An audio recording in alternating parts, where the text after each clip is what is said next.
one of the realest niggas in this shit, man. I got the motherfucking streets, nigga. I came in the game with everything. I motherfucking want, nigga. This shit about respect to me.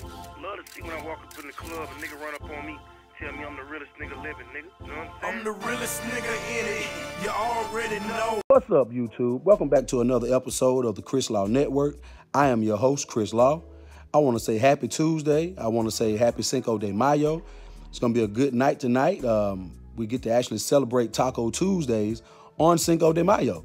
So, you know, I'm making my tacos, my nachos, my fajitas, my burritos, my tostadas. Y'all don't even know I speak Spanish. Y'all see that shit? But tonight going to be a good night. Might take me a couple of shots of tequila. You know what I'm saying? Make some Southwest egg rolls or something like that. Keep it nice and spicy.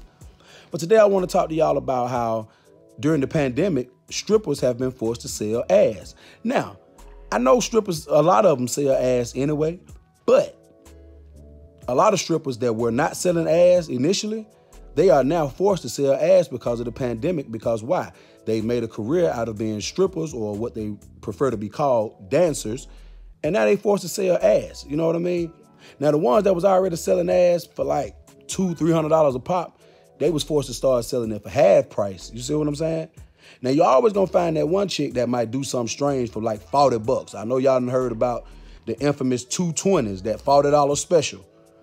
But again, a lot of the ones that's, you know, considered the high price hoes, they have been forced to drop those prices down for the the 50% discount, or sometimes the 75% discount, depending on what bill is coming up. You understand what I'm saying?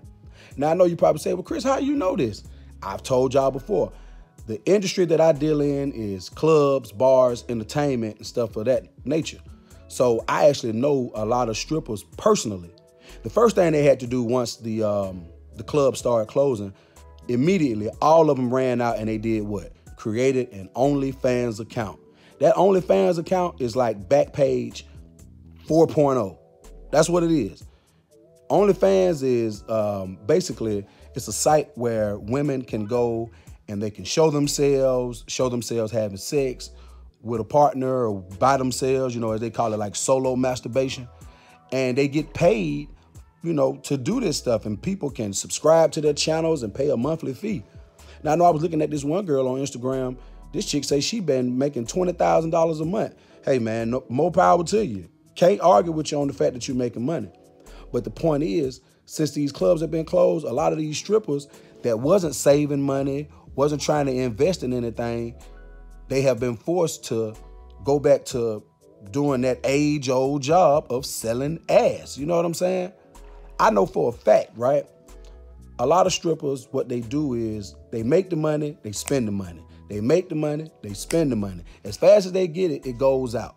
Because they always feel like, oh, I can just come back tomorrow and make it again. But what puzzles me is a lot of these strippers, a lot of them, they don't have a place to stay. They don't have a car. They ride with somebody else. They stand with somebody else. But they nails, they toes, they hair, they makeup, they outfits, all that shit be A1. But then in the background, they don't have shit. So the one, now you do got some of them that got their shit together. Like, I know some strippers that's driving the nicest cars, staying in the nicest houses. They invest their money. You know, they really make sure that they do what they're supposed to do with their money when they get it. And they able to keep they regular stuff done, hair, nails, and stuff like that. But then you got a lot of them, especially the young ones or either the dumb ones. And you ain't got to be young to be dumb. You know what I mean? But usually it's them young, dumb ones, them real fine ones that's really just getting into the game. They see how fast that money comes. So what do? They just start spending.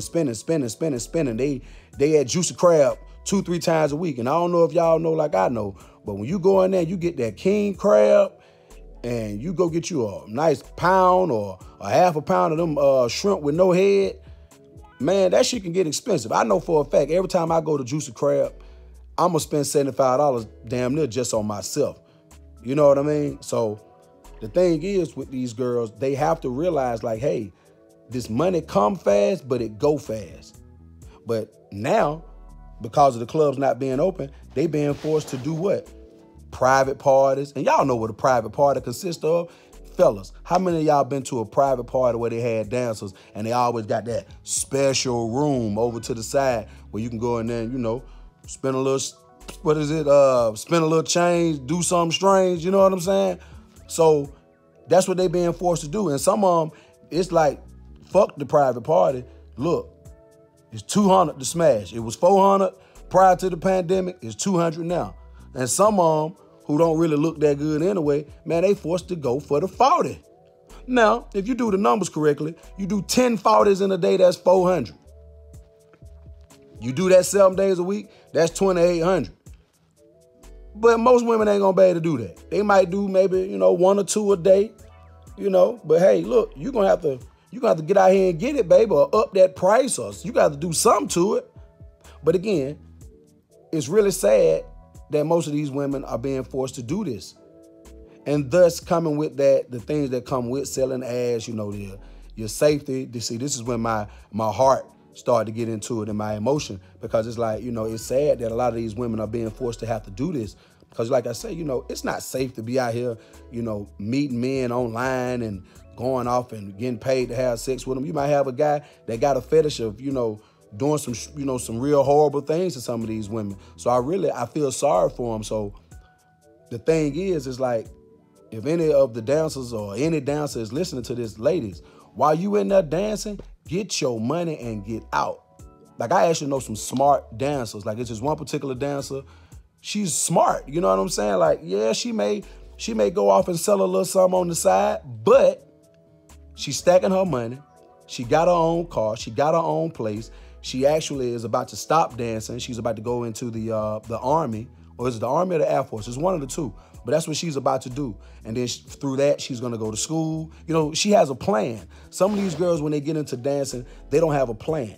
They just come into it and they be fine as hell. So they like, well, shoot, I'm going to go out here and dance. And I've actually seen girls come into the club, never danced before, and they end up hanging with the wrong set of girls. And next thing you know, this chick who wasn't smoking weed, who wasn't drinking, now she around here looking like David Ruffin from The Temptations. You know what I'm saying? Just doing it all, popping pills, got that booger sugar going up her nose, or that nose candy, whatever you want to call it. And it's a horrible thing. Like, I've watched girls metamorphoses into like something you just don't want to see. Watching them go from being non-drinkers to they passing out, and I got to go pick them up and take them downstairs so they can, get some water and throw up and all that, and it's a terrible thing, man. One thing about me being in the industry that I'm in, I see a lot of stuff that y'all don't see when y'all go to the club. Y'all see the glitz and the glamour and, the lights and the bottles coming out and the money being thrown, depending on what type of club you at. I get to see the background. I get to see the girl that's at the end of the night, she's crying because she don't want to dance no more. And she didn't make no money tonight, but she got to pay her tip out, and she promised to pay her tip out by the end of the night because she didn't have it when she got there, but she still didn't make no money. You know what I mean? And now it's like the managers are arguing with her, and like I said, I've seen it. I've seen the girl that she drunk too many drinks that night. Now she can't drive home. She throwing up, looking terrible, probably done used the bathroom on herself. I get to see all of that. You know what I mean? Anybody who has any topics or suggestions that they would like me to speak on, I don't mind doing it. If it's something that I actually got, something to say about, you can email me at chrislaw021779@gmail.com. Once again, that is chrislaw021779@gmail.com. I'm appreciating the love that I'm getting. I swear to God, I am. If you would like to donate to the cause, my Cash App is $money ChrisLaw1722. A lot of people been donating to the cause, man, and it really brings a tear to my eye. Like, wow, like it's some people that really like to hear what I got to say. Some people may not, and y'all cool too. I ain't tripping, you know what I mean?